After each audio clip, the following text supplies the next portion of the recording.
Hi everybody, I'm sitting here among my plants today. The sun is finally out. And I just posted a piece on my blog about what happens when you leave the world.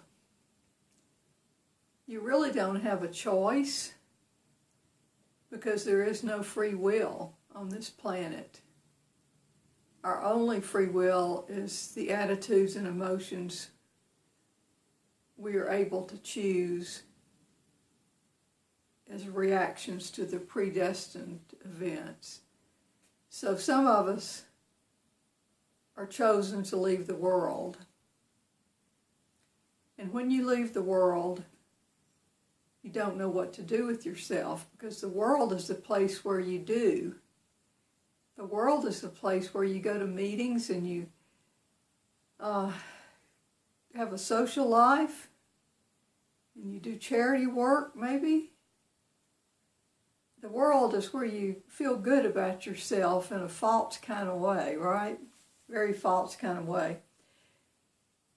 And if you're lucky enough to have a teacher, as I did, Vernon Howard, he calls you to leave the world and return to your true self.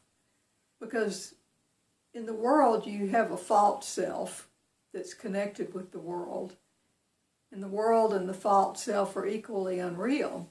So you're called to your true home, which is your heart and not your head.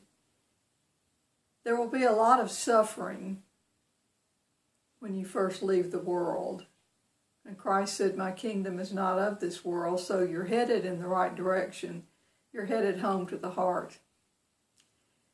And the heart is silent. The heart is humble. And it is receptive to the higher energies that are now coming down to it.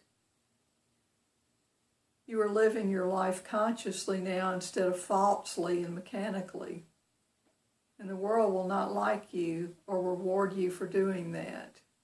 You will be punished, as a matter of fact. You will be shunned.